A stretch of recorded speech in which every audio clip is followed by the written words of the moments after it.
기억 못하는 것까지 너무 자세하게 설명해 주셔가지고 여기 오기까지도 너무 감사했고 이런 자리를 마련해 주셔가지고 아무튼 저는 이 책 쓰면서 한 몇 개월 걸렸던 것 같은데 되게 행복했었어요. 되게 책이 10권인데 출판사에서 일단은 아까도 말씀드렸지만 2030을 대상으로 여성을 대상으로 여성 작가가 여자 이야기를 하는 걸 하면 좋겠다라고 하셨는데 생각보다 영미 문학 중에서 여성 작가가 그렇게 많진 않았어요.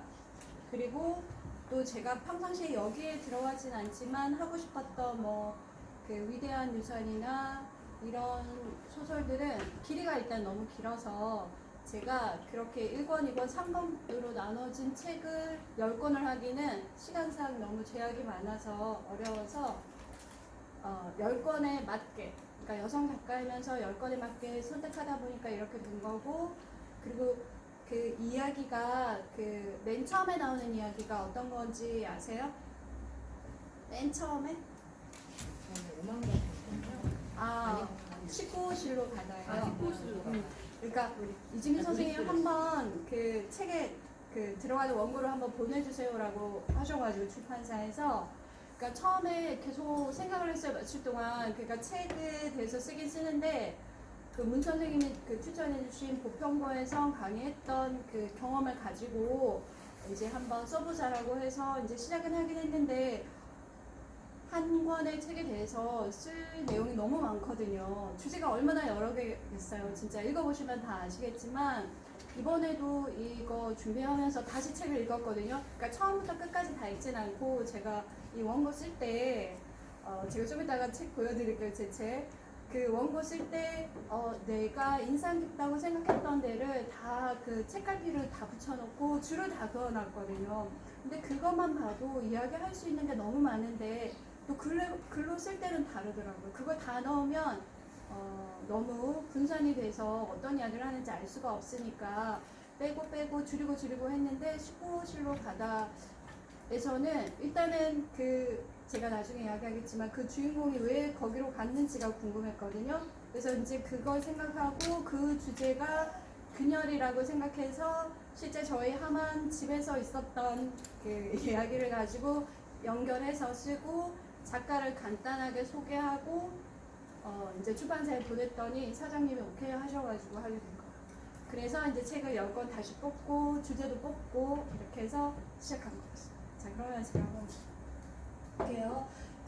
이거의 제일 그거는 출판사에서도 그랬고 같이 읽기라고 했었어요. 제 그 독서 그 모임도 있고 그 독서 모임을 통해 가지고 같이 읽기가 강조돼서 같이 읽기의 즐거움이라고 이제 이렇게 주제를 정했고 이 책 제목도 출판사의 그 편집장님 주가님이라고 하시더라고요. 그분이 정해주신 거예요. 자, 일단은 이거를 한번 보시면 이거 혹시 뭔지 아시겠어요? 저도 그림은 잘 모르는데 혹시 아시는 분 어떤 분의 그림일 것 같아요? 모르시는구나. 아무도 모르시는군요. 책만 잘 아시는군요. 여기 김한기 화가의 10만 개의 점이에요. 뭐 자세히 보면 이런 정말 점이 10만 개. 제가 집에 가서 계산해 봤잖아요. 그러면 하루에 점을 하나씩 찍으면 평균 80살까지 했을 때 해도 10만 개가 안 되더라고요.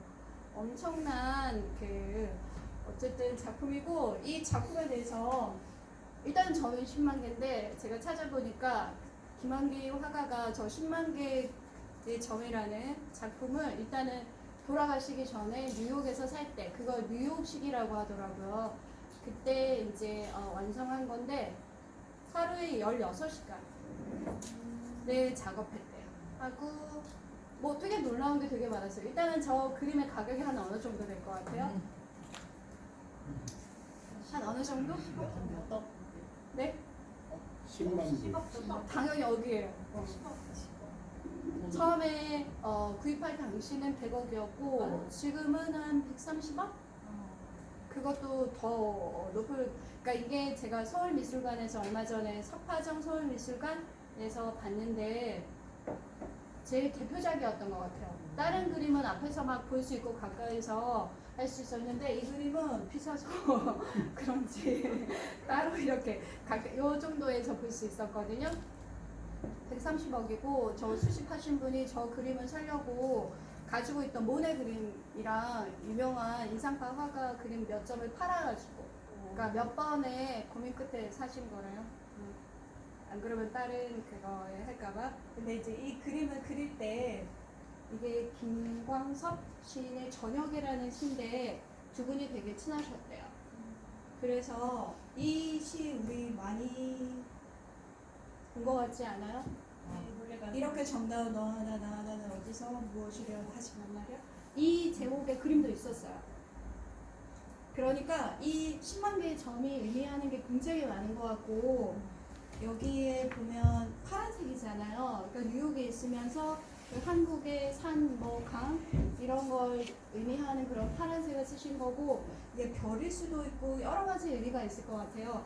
근데 제가 이제 오늘 이 설명하면서 왜 이 그림을 처음에 넣었냐면 10만 개의 점이라는 게 그리고 지금은 한 100억이 넘는 그런 가치를 가진 예술 작품이잖아요. 근데 그 책을 쓸 때도 제가 서문에 어떤 내용을 쓸까를 되게 고민을 많이 했었는데 제 그 핵심은 이거였어요. 그러니까 여기에는 저도 그렇고 우리 모두는 다 엄청나게 의미 있는 중요한 존재라는 거. 그러니까 저기에 있는 그림 속에 10만 개면 어마어마한 숫자잖아요. 하지만 그 점 하나하나가 되게 의미 있고 그리고 화가가 저는 그림에 대해서 잘 모르지만 화가가 저 16시간 동안 하나의 점을 찍는데도 엄청난 그 시간과 정성이 들어갔을 것 같고 화가가 저 그림을 그릴 때 70대였기 때문에 한국에서만 활동했을 때보다 그래도 뉴욕에서 활동을 했기 때문에 그림에 관한 여러 가지 어떤 기술적인 측면이나 가치관이나 어떤 기법 같은 게 뉴욕에서 생활했기 때문에 좀 더 이런 그림이 탄생했다고 했었거든요. 그러니까 점 하나를 찍는데 엄청나게 많은 의미가 들어갔을 것 같아요.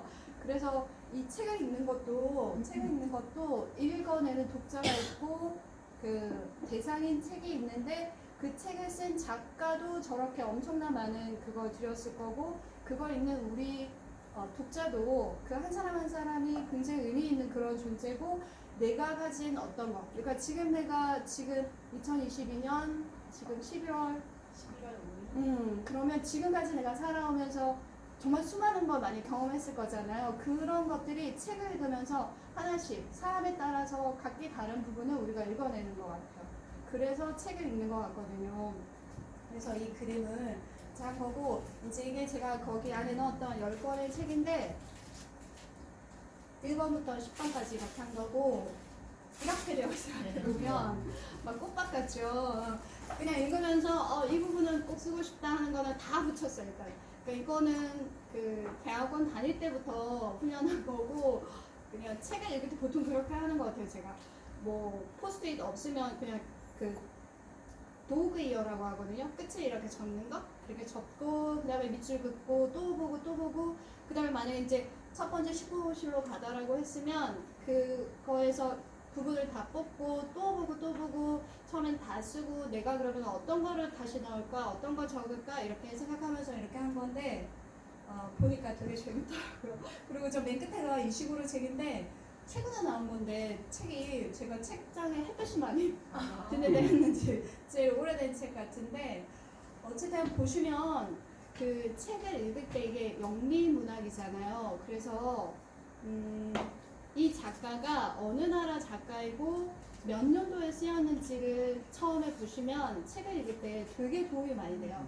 그러니까 그거는 지금 저나 여러분 모두 다 거의 똑같은 해에 태어나진 않아도 아마 제가 봤을 때는 저보다 훨씬 젊으신 분들도 계시고 비슷한 분도 계시는데 어쨌든 우리는 이 나라에서 거의 비슷한 시대를 살아왔잖아요. 그러면 제 생각에는 수많은 책을 읽었을 때 느끼는 게 같은 공간, 같은 시대를 산다는 거는 정말 비슷한 가치관을 공유하는 그런 일인 것 같았거든요. 그래서 책을 읽을 때도 이 작가가 어떤 시대에 어디서 살았는지 그거가 책 안에 되게 많이 반영되어 있어요.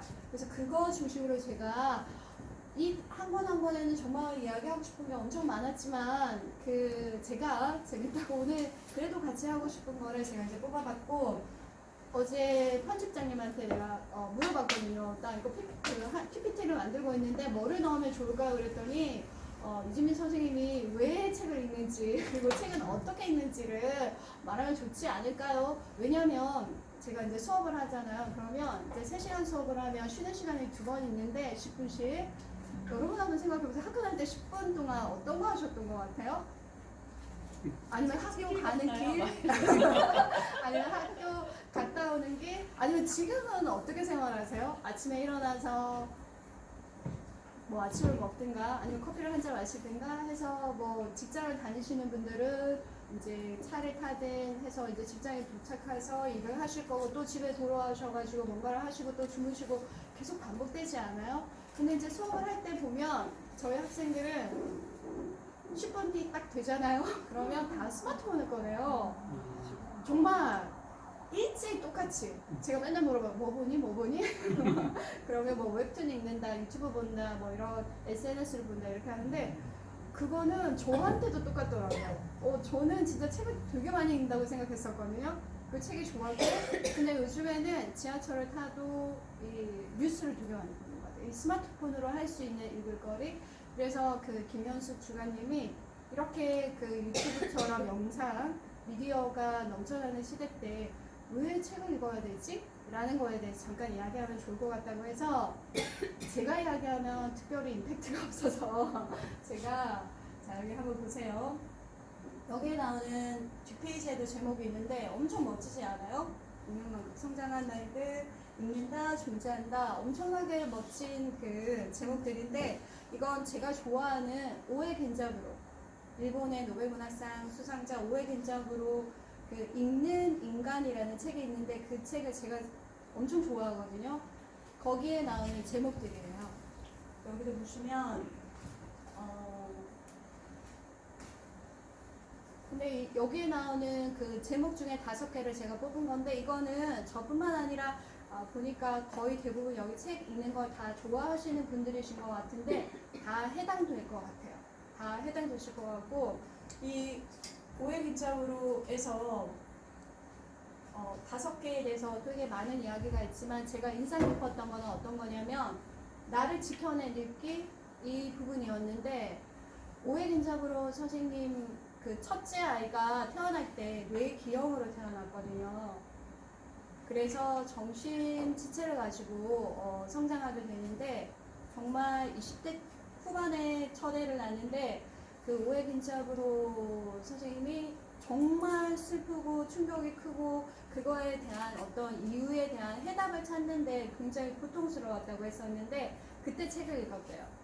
그러니까 그 아이가 성장하면서도 엄청나게 많은 일이 있었는데 그거에 대해서 나는 글을 써야 되겠다라고 생각하고 읽고 쓰고 읽으면서 그 소설의 소재를 생각해내고 그리고 읽는 방법에 대해서도 윌리엄 블레이크는 제가 처음에 영문학 18세기 낭만주의 시 할 때 다뤘던 그 시인인데 이상주의, 낭만주의 그런 주제거든요. 근데 이 오해 겐자블 선생님은 그 하나의 좋아하는 작가가 있으면 그걸 3년 동안 비평가까지 다 읽으면서 읽고 계속 재독을 하면서 어떤 자기만의 그걸 찾아낸다고 하셨거든요. 저는 그렇게까지는 못 읽지만 어쨌든 저도 그렇고 여러분도 여기 나왔던 5가지 제목들에 맞게 아마 글자를 읽기 시작한 순간부터 내 앞에 책이라는 게 있는 순간부터 아마 지금까지 어떤 경로로든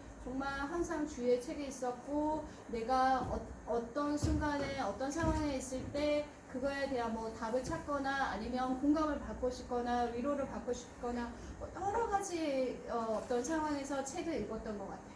그래서 아마 책을 왜 읽는지는 되게 각자마다 답이 다 다르겠지만 그런 여기서 말한 5가지 때문에 아마 아직까지도 유튜브 영상 넘쳐나고 SNS에 짧은 글들이 엄청 많잖아요. 그래도 아직까지 사람들이 책을 읽는 거 아닐까요? 물론 우리가 경험해보면 책을 읽는 거랑 그 짧은 글이나 그 영상을 볼 때의 느낌이랑 분명히 다르거든요. 그래서 읽는 것 같고, 그러면 어떻게 읽을까? 이것도 되게 짧게. 이거는 제 책, 그 책을 만드니까 서문도 써야 되고, 그 맨 앞에 표지 날개 글도 막 멋있게 나와야 되더라고요. 그래가지고 뭔가 막 어떻게 쓰나 막 찾아봤는데, 제 말보다는 진짜, 제가 또 최근에 작년에 읽었던 책 중에 슈머 르그윈이라는 미국 SF 작가가 있는데 그 할머니 너무 저는 마음에 들었거든요. 그 할머니가 쓰신 책 중에 어떻게든 읽겠습니다라는 책이 있어요. 수필이에요. 그러니까 책을 읽은 거에 대한 수필인데 처음 부분은 엄청 멋졌는데 뒤로 갈수록 내가 모르는 작품이고 해서 굉장히 어려워서 어떻게든 읽어내긴 했었는데 어쨌든 그 앞에 보면 책을 왜 읽고 그 책 읽기와 상상력과 이런 상관관계에 대해서 이야기를 하고 있고 근데 거기에 핵심은 그거였어요. 우리 모든 사람은 어쨌든 살아가면서 어떻게 살아가야 되는지 배우기를 해야 된다라고 되어 있었거든요. 그래서 책을 읽고 책을 읽으면서 배우기를 한다라고 되어 있었는데 그러면 어떻게 읽냐면 저도 이렇게 생각해요. 그냥 각자 받아들일 수 있고 내가 받아들이고 싶은 내용을 그냥 받아들이면 되는 거야. 뭐 어떤 방법이 어떻게가 정해져 있는 게 아니라 그냥 내 상황에 맞게 지금 나에 맞게 그냥 읽어가면 되는 것 같아요. 그래서 이제 이렇게 간단하게 해봤고 이제 책으로 넘어가서 여기 제가 그 작가하고 작가의 책 제목하고 그리고 그 책에 쓰여진 연도까지 이렇게 이야기했어요. 그러니까 썼어요.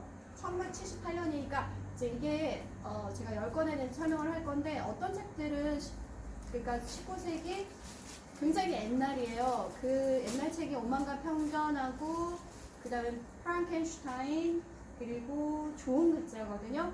근데 어떤 차이가 있냐면 제가 왜 이렇게 연도를 설명을 하냐면 19세기잖아요. 그래서 그때는 소설이 본격적으로 발달한 때가 아니에요. 우리나라 18세기, 그러니까 1800년대 하면 조선 후기잖아요. 그때 문학 작품을 생각해 보시면 되는데 문장 자체가 굉장히 길고 일단은 처음부터 소설이 발달한 게 아니라 서간체라고 하잖아요. 편지 형식.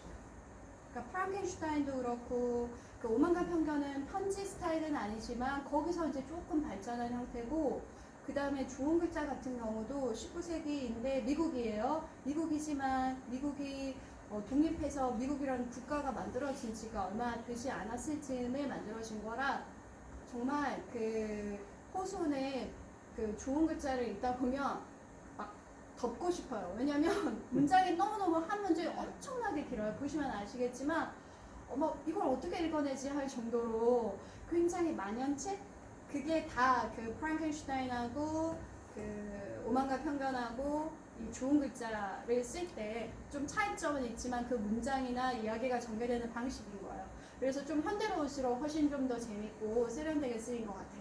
하지만 내용들은 다 좋은 것 같고 이건 1978년에 이제 쓰인 책인데 이거는 제가 그 박사 1학기 때 영국 소설 할 때 다뤘었는데 그때는 이제 빨리빨리 읽어야 되니까 영어로 이제 일단 읽어가야 되는데 한국 그 번역문이랑 그 학교 다닐 때는 그 생각을 하나도 못했어요. 이 번역문이 존재한다는 걸 저는 몰라가지고 막 엄청 잘못된 읽기를 많이 했을 거야. 아마 영어 다 이해 못하니까 그때는 빨간 사전 막 들고 다니면서 찾아서 읽고 했었는데 일단은 책을 읽을 때 문화적인 배경이 너무 다르니까 이해할 수 없는 게 굉장히 많았던 것 같아요. 물론 지금도 그런 거랑 만나면 빨리 이해하는데 되게 어렵거든요. 근데 이제 이 책을 읽을 때는 왜 이렇게 그 중산층 가정에서 행복하고 애들도 잘 크고 남편은 좋은 직장에 다니고 교회에 단독주택에 사는 이 여자가 왜 시커먼실에 혼자 매일 갔을까 그게 정말 궁금했었거든요. 진짜로. 그래서 그거를 가지고 쓴 거고 이 부분은 맨 끝에 나오는 거예요. 문 선생님이 잠깐 읽어주시겠어요? 이렇게 고독의 시간을 보내기 시작하면서 어머니와 아내의 역할을 하는 것이 쉬우면서도 어려워졌다. 너무 쉬워서 마치 자신이 어머니와 아내를 사칭하는 사기꾼이 된 것 같았기 때문이다. 자신의 껍데기만 이리로 옮겨와. 이게 이제 맨 끝에 그 주인공 수전이 19호실에 가가지고 이제 하는 독백인데 이거를 봐도 답을 알기가 어려워요. 근데 이 작품은 아직 만약에 안 읽어보셨으면 이것뿐만 아니라 앞부분부터 정말 재밌어요. 되게 짧은 여기 10권 중에서 그 에즈라 레이다임도 짧은 편인데 걔는 너무 읽기가 어렵고 얘는 짧으면서도 정말 재밌어요. 아마 지금 여기 계시는 여성분들이라면 특히 더 재밌으실 것 같아요. 그래서 이 부분 말고도 정말 이야기하고 싶은 부분이 많았는데 왜 갔을까를 생각했고 그게 아마도 어떤 자아, 정체감 이런 걸 찾지 못해서 그런가 그런 생각을 했었거든요. 그리고 어떤 행복하거나 안정된 자기 생활의 균열이 생겼기 때문에 그런 거라고 생각해서 그 주제로 썼던 거거든요. 그래서 이 슈퍼호실로 가다는 그 수전이 슈퍼호실로 간 그 자체가 너무 인상 깊어서 근데 어제 이거 준비하면서 다시 읽어봤는데 일단은 남편은 회사에서 되게 잘 나가고 잠깐 바람을 피웠던 것 같아. 그리고 애가 3명인가 그런데 입주 가정 교사도 있거든요. 그리고 집안일을 도와주는 도우미도 있고 그런데도 계속해서 애를 낳고 키우고 하는 그 과정에서 뭔가 힘들었던 것 같아요. 그래서 자기만의 공간을 찾아서 계속 가거든요. 처음에는 다락방에 갔는데 다락방에 이제 여긴 엄마만의 공간이라고 써놓고 하니까 애들이 거기 앞에까지 올라와가지고 조용히 해, 여기 엄마가 혼자 있는 곳이야 하는 그것조차도 방해가 되는 거예요. 그래서 저기 멀리로 여행을 가봐도 애들 소리가 들리는 것 같고 그래서 다시 처음에는 슈퍼호실 아니고 아마 다른 호텔에 갔을 거예요. 또 관심을 가지는 거야. 그렇잖아요. 그럼 특별한 일도 없고 혼자 와서 매일매일 오니까 그것도 또 관심을 갖고 이렇게 해서 결국은 슈퍼호실에서 아마 끝내는 것 같은데 그 끝까지 읽으면서 왜 그랬을까를 계속 생각하게 되고 그래도 답을 알 수 없고 작가도 답을 알 수 없대. 왜 그랬는지. 그건 그냥 읽는 우리가 생각하는 것 같아요.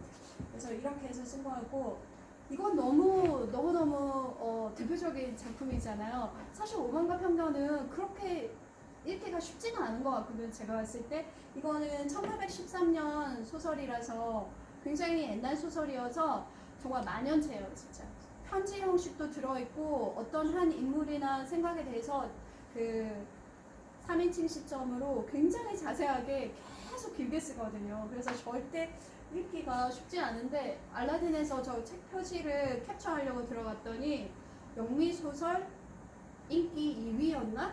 2위였어요. 2위. 그 정도로 뭔가 유명하고 많이 읽는다는 건데 근데 1위가 뭔지를 제가 아직도 못 찾았어요. 1위가 뭘까요? 1위는 잘 모르겠더라고요. 여기 제가 한 거 중에 몇 개가 4위도 있고 그랬었거든요. 앵무새 주기가 4위였던 것 같아요. 근데 얘는 이제 2위였고 여기도 정말 할 이야기가 되게 많은데 이건 실제로 결혼한 그 경제력, 여성의 경제력 제가 1813년이라고 했잖아요. 이때는 여자들이 경제력이 없으면 그러니까 결혼을 해야지 그 남편의 경제력에 따라서 할 수 있는 거야. 그래서 그냥 이 이야기는 딸이 여러 명 있는 엄마가 딸들을 좋은 데다가 결혼시키기 위한 이야기예요. 진짜로. 그리고 실제 그 소설 내에서도 3명의 딸을 결혼하거든요. 뭐 이러저러 해가지고 그런 이야기이고 그냥 독서나 걷기는 이렇게 유명한 오만과 편견에 대해서 어떤 내용을 넣을까 하다가 독서하고 걷기 어떤 독립성에 대해서 너무 좋겠다 해서 제가 한 거였고 정말 이것도 아마 이건 다 거의 다 읽어보셨을 것 같아요. 이거 다 읽어보시지 않았어요? 그리고 또 오면서 생각해봤는데 여기 10권이 거의 다 영화로 만들어졌더라고요. 그래서 이거는 뭐 영화 버전도 되게 많잖아요. 그죠? 네. 근데 이게 이 부분 어떤 부분인지 아세요? 얘를 써보았지만 소용이 없습니다. 이거 어떤 부분인지 혹시 아시겠어요? 다시가 엘리자베스한테 고백하는 장면이잖아요. 저거 원어로 읽으면 in vain이라는 단어가 들어가거든요. 내가 참고 억누르려고 했지만 허사였다라고 하는 그런 내용인데 이제 저는 이거가 여기에 나오는지 몰랐어요. 근데 한 30년 전이었나? 이거는 제 개인적인 이야기인데 저를 좋아했던 어떤 분이 저한테 이 이야기를 진짜 했어요. 근데 저는 그때 이게 오만과 편견에 나온 장면인지 몰랐어요. 그래가지고 지금 생각하니까 진짜 낭만적이다, 그죠? 그때는 되게 그러다가 어떻게 해서 제가 저기 나온 건지를 알게 된 것 같은데 아마 그분이 영어 전공하셨고 영어로 뭔가를 일을 하시는 분이셨는데 그래서 하신 막 그때 막 식구도 멋있게 보이려고 그러셨는지 막 식구 같은 김수영 씨 같은 거막 저한테 이야기해주시고 그런 거 막 좋아할 때잖아요. 근데 더 웃긴 건 제가 이제 오늘 원래 딸이 같이 온다 그랬는데 걔가 오늘 못 왔거든요. 근데 이야기를 할까 말까 생각했었어요. 그래가지고 이제 남편이랑 어제 이제 걷기를 가서 뭔가 남편한테 이 이야기를 하고 해야 될 것 같아서 제가 이제 이렇게 물어봤어요. 누가 고백을 했는데 인벤이라고 말했다고 제 이야기라고는 안 하고 인벤 뜻이 뭔지 알아? 그랬더니 처음 막 엉뚱한 말을 하더니 아 생각났다. 뭔가 소용없고 헛되다 그런 거 아니야? 아 그러면 되게 슬펐겠다 막 그러는 거예요. 완전 엉뚱한 말을 하는 거예요. 그래가지고 뭔가 여기 장면에서는 막 참다가 엘리자베스를 너무 사랑하는데 그 마음을 억누를 수가 없어서 고백하는 거였는데 너무 엉뚱한 말을 해서 한참 웃다가 그냥 제가 그 고백을 들었다 그 이야기는 안 하고 그냥 왔거든요 어제. 그러니까 어쨌든 그러니까 뭔가 책이 읽다 보면 그러니까 저뿐만 아니라 여러분들도 아마 꼭 이런 순간 아니어도 분명히 내가 경험한 순간들이 책 한 권 어딘가에 분명히 있어요. 분명히. 그래서 그거 이야기하려고 쓴 거예요. 30년 전이라 잘 생각도 안 나는 이제. 어쨌든 남편은 아니었는데 그랬고 자 이거는 제가 너무 재밌게 읽었던 너무 좋아했던 정말 이 속죄라는 이 소설은 소설이 어떻게 쓰여지는지에 관한 소설이에요 진짜. 이 작가도 스토리텔링은 이렇게 이루어진다를 보여주는 거라고 했거든요. 그리고 일단은 너무 재밌어요. 2부가 전쟁 장면이 나와서 조금 어렵긴 하지만 정말 너무나 재밌게 했고 이거 보평고등학교에 갔을 때 제가 이제 그 수업하러 갔는데 어머니들이 앉으셔가지고 너무나 심각하게 이야기를 하고 계시는 거예요. 그래서 저는 걔가 그랬잖아 막 이래서 그때 그 학교에 무슨 일이 있었구나라고 생각했는데 나중에 알고 보니까 이 소설에 나오는 스토리가 너무 충격적이어서 그 아이에 대해서 너무나 진지하게 이야기를 하시는 거예요. 그래서 저는 그걸 보면서 와 이건 드라마도 아니고 영화도 아니고 정말 긴 소설인데 이 소설도 이렇게 인상 깊게 다가가는구나 하고 생각한 적이 있었거든요. 그래서 이 스토리텔링 그 자체에 대해서 하나의 소설이 어떻게 쓰여지는지를 작가가 소설 안에서 보여주는 거라고 생각하시면 되고 그리고 여기에서 핵심 중에 또 하나가 우리가 진실에 대해서 말을 하려고 할 때 얼마나 용기가 필요한지 그거예요. 그래서 이거 저희가 문숲에서도 아마 제가 했었나요? 했던 것 같아요 이 작품은. 그래서 이 부분 이거 다 읽지는 않고 타인의 마음도 똑같이 살아있다는 사실을 애써 기억하면서 자신의 마음과 마찬가지로 살아 숨쉬는 각 사람의 마음을 보여주기만 하면 된다. 그러니까 아마 이언 맥키언은 저걸 보여주려고 했던 것 같아요. 그걸 그 한 소녀가 나중에 그 소설가가 되거든요. 그 자기가 어떤 오해를 통해 가지고 어떤 한 남자의 인생을 굉장히 망치는 거잖아요. 그래서 그 이야기를 보여주는데 속죄를 하기 위해서 용서를 구하기 위해서 처음부터 소설을 쓰는데 용기가 없어서 자기가 잘못했던 부분은 계속 감추는 거예요. 그러니까 출판사에 처음 보냈을 때 당신의 글에는 삶의 뼈대가 빠져 있다고 하거든요. 그래서 삶의 뼈대를 갖추기 위해서 제대로 된 용서를 구하기 위해서 소설을 고치고 계속하는 그런 장면이고 끝에 갔을 때 정말 충격적이에요. 뭐 특별한 사건이 있어서 충격적이 아니라 이게 그랬단 말이야 라고 생각하게 되는 정말 저도 계속 앞에 가서 읽었고 내가 뭐 잘못 읽었나? 내가 뭘 놓쳤나 하면서 읽었던 그리고 스토리 자체도 너무 재밌고 저는 이거 영화로 봤었는데 그 영화도 굉장히 잘 형상화됐던 작품인 것 같아서 되게 좋아했던 그런 작품이고 그 다음에 이거는 프랑켄슈타인인데 메리 셸리 프랑켄슈타인도 되게 많이 아시잖아요. 그 프랑켄슈타인은 괴물 이름이 아니에요. 괴물도 아니고요. 더 크리에이처라고 나오고 이름이 없어요. 걔는 그 피조물을 만든 과학자 이름이 프랑켄슈타인이고 이름이 프랑켄슈타인이잖아요. 그러니까 영국 사람이 아닌 거예요. 그러니까 이 메리 셸리는 영국 작가지만 이게 고딕 소설이라고 해가지고 배경이나 그러니까 공간적 배경이나 이 시간적 배경을 영국이 아닌 다른 나라로 설정해서 주제를 담는 형식인 거예요. 그래서 1818년 그 소설이고 어떤 생명체를 창조하는 이야기잖아요, 그죠? 잘 아실 것 같고 이건 제가 그때 은미 선생님이 그 영국 엔티 라이브를 소개를 해줘가지고 제가 그 책에도 썼는데 이 프랑켄슈타인의 영국 국립극장에서 연극 무대에 올린 걸 제가 영화로 봤었거든요. 한국에서 너무나 감동적이었어요. 아, 하나의 소설이 있을 때 그걸 영화나 연극으로 만들 때 이렇게 연출될 수 있구나. 그리고 이렇게 그때 컴버배치 그 유명한 영국 배우가 프랑켄슈타인을 역할을 했었는데 정말 너무나 정말 말로 할 수 없는 그 첫 장면이 너무나 인상 깊어서 정말 많은 사람들이 봤으면 하고 생각했었는데 아쉽게도 되게 빨리 막을 내렸거든요. 너무나 훌륭했다. 아, 이렇게 할 수도 있고 그 탄생하는 장면이었거든요. 근데 그 연기를 너무나 잘했었어요. 그래서 이게 되게 인상 깊고 이거는 뭐냐면 그 메리 셸리가 제가 아버지가 되게 유명한 당시 유명한 엄마가 자기를 낳다가 돌아가셨어요. 낳고 나서 얼마 뒤에 근데 그 여성 권리에 대한 옹호라고 굉장히 페미니즘의 시초가 되는 그런 글을 썼었고 남편은 그러니까 셸리가 남편 성이잖아요. 아까 제가 말했던 윌리엄 블레이크 그 당대 낭만주의 3대 시인 중에 한 사람이고 이 이야기는 그 낭만주의 대표적인 시인 중에 셸리하고 키츠하고 바이런이 있는데 이 바이런이랑 이 빌라 디오다티에 가서 거기 막 그 당대 유명한 예술가들이 모였었나 봐요. 그래서 어느 날 비도 오고 계속 하니까 밖에 못 가니까 대담을 씁시다 라는 제안에서 시작된 거래요.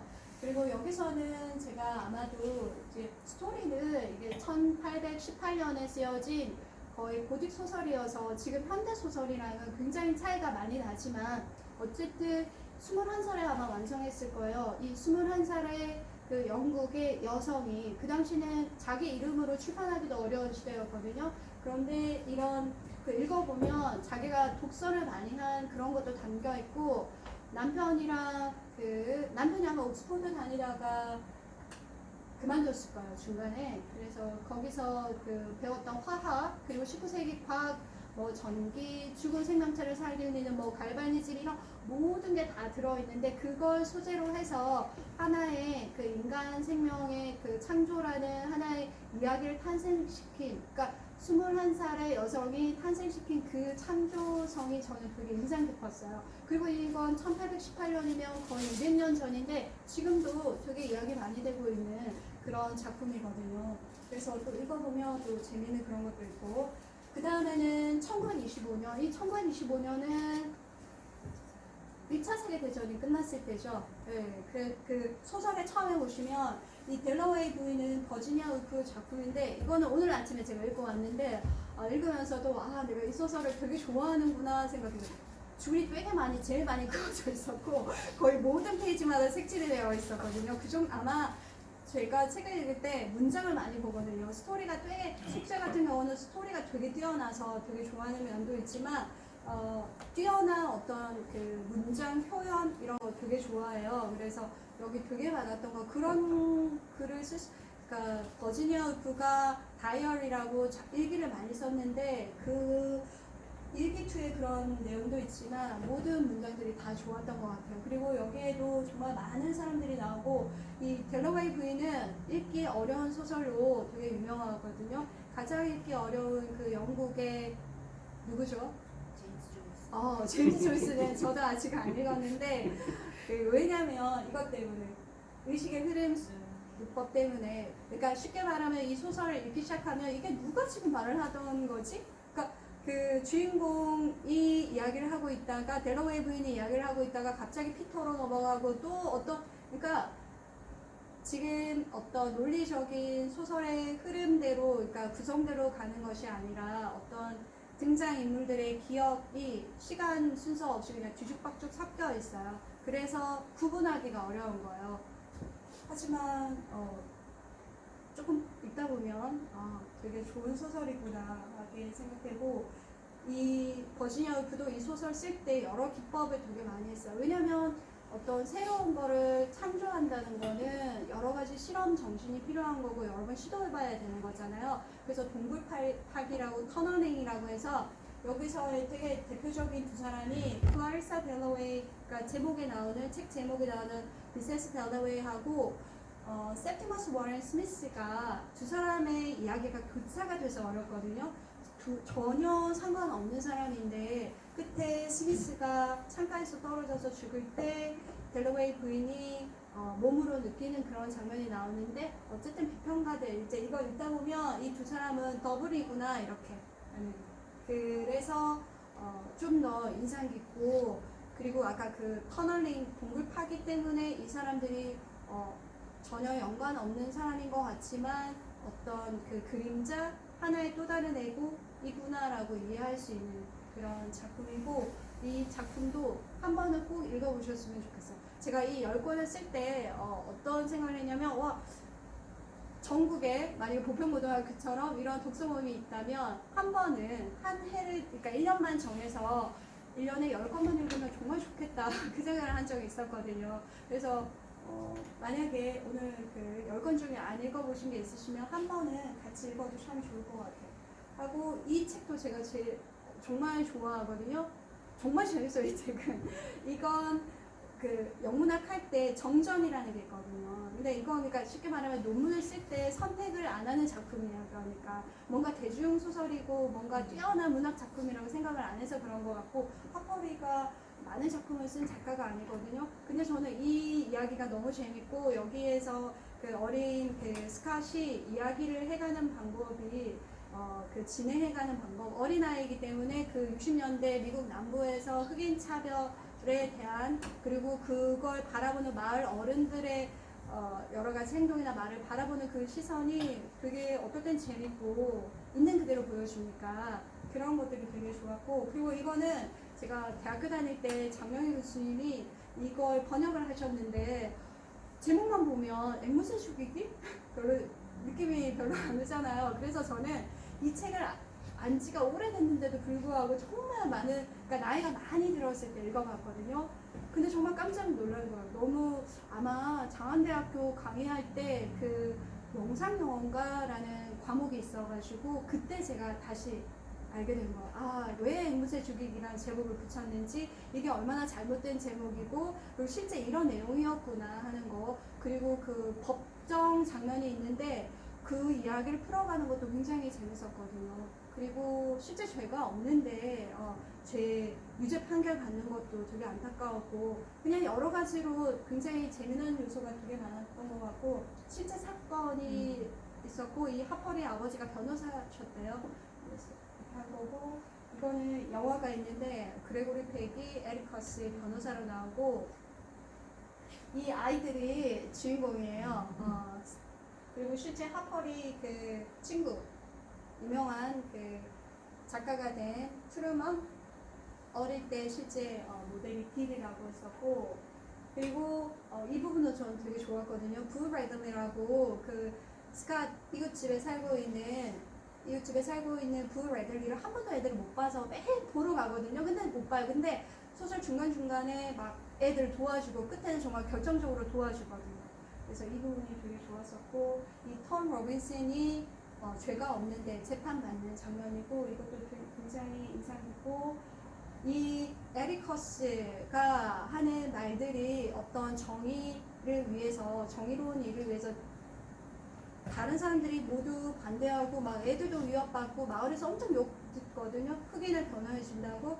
그래도 이런 내가 안 도와주면 하나님을 섬길 수도 없고 고개를 들고 다닐 수도 없고 너희들에게 이런 걸 하지 말라고 말할 수도 없어서 하는 거라고. 이것도 용기에 관한 이야기인 것 같아요. 진실을 말하기라는 얘기.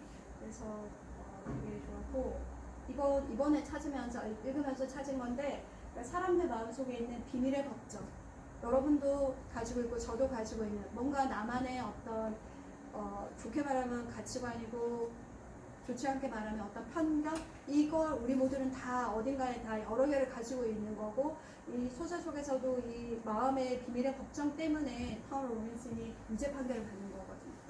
이런 이야기 좋았고 이건 가장 최근에 제가 알게 된 건데 마가릿 애투드 신형 이야기는 이 작가의 소설들은 거의 대부분 드라마 시리즈로 다 만들어졌더라고요. 그레이스를 처음 봤었는데 굉장히 재밌었고 이야기가 일단 너무 재밌어요. 마가릿 애투드는 그리고 마가릿 애투드는 캐나다 작가예요. 캐나다 작가이고 핸드메이드 테이도 여기 보시면 시녀라고 되어 있잖아요. 얼굴이 안 보여. 왜냐면 하얀색 이거 캡 모자를 뭐라고 하죠? 모자를 쓰고 있어가지고 어릴 때 그 깡통 있잖아요. 청소 세제를 담는 깡통이라고 하던데 거기에 얼굴 없는 여자가 막 청소하고 있는 그걸 보고 어릴 때 충격을 받았었대요. 작가가. 그래서 여기에 나오는 시녀들도 빨간색 드레스를 입고 거의 얼굴이 안 보여요. 왜냐면 이 사람들이 하는 일이 이거거든요. 출산 임무에 동원되는 거. 그러니까 그러니까 만약에 여성이 가진 기능이 있다라고 한다면 여러 가지가 있잖아요. 그죠? 우리가 해석할 수 있는데 그 중에서 임신을 하고 아이를 낳는 그 기능만 있는 존재로 설정하고 그 기능을 위해서 아이가 없는 고위층에 배급되는 그런 이야기인 거예요. 그래서 소재 자체가 되게 인상 깊었어요. 그리고 작가 자신도 우리가 살고 있는 세상에서 느낀 걸 토대로 썼다고. 그래서 이런 이야기를 해서 제가 찾아봤더니 루마니아 차우세스크 정권에서 인구 출산율이 너무 낮아서 실제로 아기를 낳도록 하는 어떤 정책 그런 게 있었다고 하더라고요. 그걸 아마 바탕으로 썼던 것 같아요. 이거 되게 쉽게 익히고는 이 시녀 아주머니들, 이코노 부인들, 콜로니의 비여성들 임신하고 출산을 할 수 없는 여성들은 콜로니 식민지에 보내서 비여성들이랑 이름 짓고 뭔가 되게 독극물 있는 곳에서 일을 하도록 하는 뭔가 출산이 가능하냐 하지 않냐에 따라 가지고 그냥 그 기능만 보는 거예요. 그래서 이렇게 구분되어 있고 그리고 이 이름이 주인공 이름이 오브 프레드거든요. 그러니까 영어의 오브가 누구누구의 누구누구 소유의란 뜻이에요. 그래서 오브 프레드라는 거는 프레드라는 사람의 그런 뜻이에요. 그래서 이 사람들한테는 시녀한테는 이름이 없는 거예요. 그러니까 이 시녀들의 특징은 뭐냐면 오로지 출산을 위해서 존재하고 그리고 이름이 없고 읽고 쓸 수가 없어요. 그거에 초점을 맞춰서 이제 한 거였어요. 읽고 쓸 수 없다라는 거는 내 생각을 표현할 수 없다라는 거는 내 존재를 부정당하는 거잖아요. 오로지 그 출산이라는 기능에만 묶여 있는 건데 그거 가지고 이렇게 쓴 거였고 이 작품도 여러분 다 아시죠? 너무나 유명하니까 좋은 글자.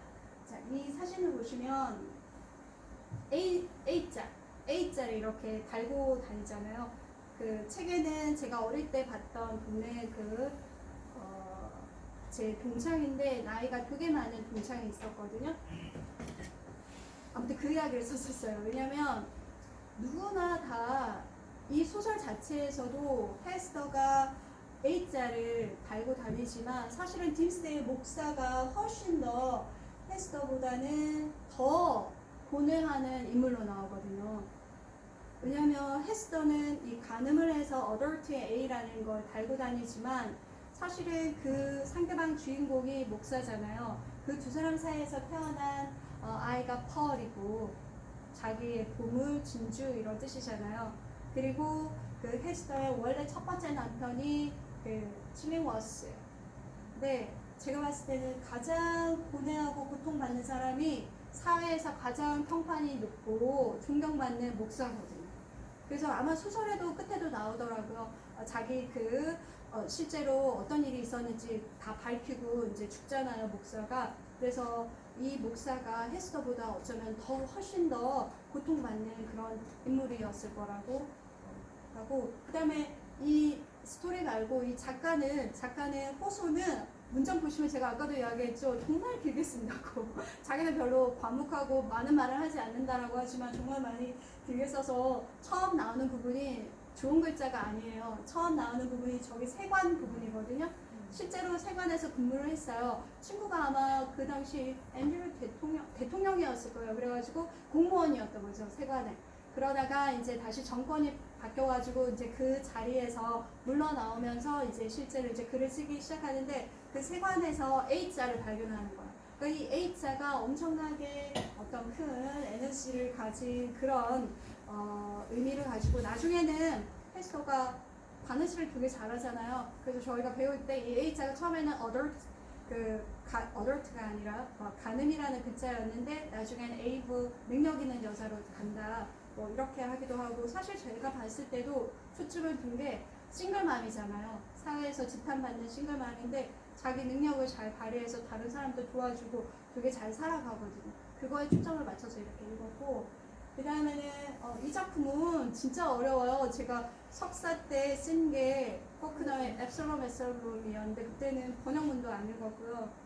정말 제가 제대로 읽고서는지는 모르겠어요. 포크너 진짜 어려운 것 같아요. 근데 이거 처음에 배울 때 막 처음에 달이라는 그 에디의 아들 첫 번째 아들 아니죠. 나중에 정신병원에 가는 아들 독백이 먼저 나오는데 무슨 말인지 처음에 잘 몰랐어요. 그러니까 한참 나이 들고 나서 이런 뜻이었구나 하고 다시 발견하게 된 건데 포크너는 요크나파 토파라고 실제 옥스포드 그 지역을 자기 소설의 무대로 해서 자기 고향이에요. 이렇게 쓴 소설을 쓰고 이거 쓸 때는 별로 어렵지. 뭔가 그 창작력이 최고조에 달했던 때라 그게 아마 어디 화보로 일하면서 새벽에 썼을 거예요. 되게 빨리 썼다고 했고 그냥 한 가족 이야기를 쓰고 싶어 했고 이 제목 자체도 너무 영어로 보면 As I Lay Dying 내가 죽어가고 있을 때란 뜻이거든요. 근데 이 제목은 아시죠? 그죠? 오디세우스의 아가멤논 지하에 있는 아가멤논이 오디세이 만났을 때 이야기를 해주는 거. 내가 죽어가고 있는데 클리파임네스트라가 자기 부인이 죽이는 거 맞아요? 그때 내가 죽어가고 있는데 눈도 안 감겨줬다 라는 부분에 나오는 거를 제목으로 이제 한 거고 이 소설은 포크너가 정말 어려운데 형식 자체도 51명의 그 내적 독백이 계속 제목으로 달려가지고 51명이 아니라 51개의 내면 독백이 있고 화사가 15명이나 나와서 어려워요. 그 처음에는 이게 무슨 이야기 하는 건지 그리고 막 이야기도 되게 그로테스크 하잖아요. 엄마가 죽었는데 관에 넣어가지고 제퍼슨에 묻으러 가는데 막 물에도 빠지고 관이 떠내려가고 불에도 타고 막 별일이 다 일어나고 정말 뭔가 짧은 이야기 속에 정말 많은 게 들어있는 아주 독특한 그런 소설이어서 여기에 이제 담았어요. 네. 이 에즈라엘레이당 이렇게 나와요 진짜. 이거 제목으로 한 거고 이제 마지막으로 이 소설도 제가 그때 20세기 미국 소설할 때 알았어요. 이제 교수님께서 실로버스를 이제 나눠주셨는데 첫 학기 시작할 때 가주오 이시구로라는 이름이 있는 거예요. 처음 알았거든요 제가. 일본 사람인가? 근데 왜 영국 소설에 들어가지? 이렇게 생각했었는데 가주오 이시구로 1989년이고 이 사람이 일본에서 태어나긴 했는데 아버지 따라 영국에서 갔고 이렇게 귀화해서 영국인인 거예요. 하고 이 소설도 영국적인 소재가 있는데 버틀러가 집사거든요. 집사. 영국은 역사가 오래됐잖아요. 정말 문학 역사도 굉장히 오래된데 미국에 비해서 그 헤리티지 영국 예전의 어떤 전통을 가지고 영화도 많이 만들고 소설도 이제 쓰는 것 같은데 이 집사는 대저택의 집사예요. 그래서 이 사람이 주인공인 것도 굉장히 독특한데 이 작가가 쓸 때 우리 모두 다 집사라는 거 그걸로 썼대요. 그래서 이 소설 읽으면서 작가가 왜 이런 말을 했을까를 생각해보면 좋고 이 소설도 중간에 우리가 발견하지 못한 약간은 충격적인 내용이 나와요. 이 집사는 위대한 집사가 되는 게 꿈이었고 자기 주인인 달링턴 경을 위해서 온몸을 바쳐서 정말 최선을 다해서 집사 역할을 하거든요. 그런데 나중에 끝에 제가 인상 깊었던 게 이것도 영화가 있긴 한데 그 켄턴 양을 만나러 가거든요. 근데 다시는 그 달링턴 저택으로 돌아가지 않을 거라고 이제 이야기 듣고 헤어지고 혼자 앉아서 그 공원 의자에 앉아 있는데 공원에 불이 이제 어두워서 불이 하나 둘씩 이렇게 켜지고 다른 사람들 막 웃는데 갑자기 자기 지나온 인생이 너무 서글픈 거예요. 그래서 눈물을 좀 흘리는 그런 장면이 나오거든요. 그래서 그 remains 이게 제목이 The remains of the days 아마 remains 남아 있는 것들이라는 건데 그 후회라고 봤었어요. 후회를 해도 우리는 앞으로 나아갈 수밖에 없다라고 저는 읽었거든요. 우리 모두 다 그렇잖아, 그죠? 뭔가 내가 지금까지 경험하거나 지나온 것들이 굉장히 많은데 그래도 계속해서 나아가야 되는 거.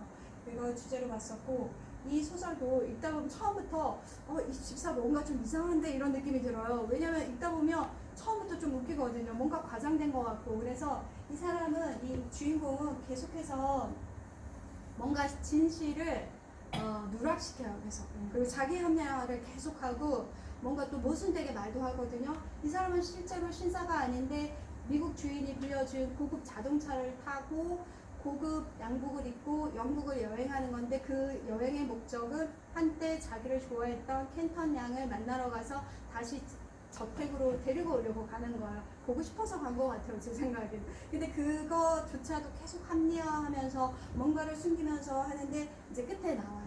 왜 자기가 그렇게 했는지. 그래서 마지막도 농담을 좀 배워야 되겠다라고 끝나는데 그런 어떤 구성들이 되게 좋았었어요. 그래서 가수이시고도 되게 좋았다 이런 작품입니다. 그래서 한 권 한 권 다 이야기를 정말 많은 부분을 이야기할 수 있을 것 같은데 오늘은 제가 30분 그래도 좀 많이 넘은 것 같은데 그 핵심 제가 고르고 골라서 이 부분은 같이 한 번 더 하면 좋을 것 같다 생각해서 이렇게 뽑아봤어요. 감사합니다. 들어주셔서.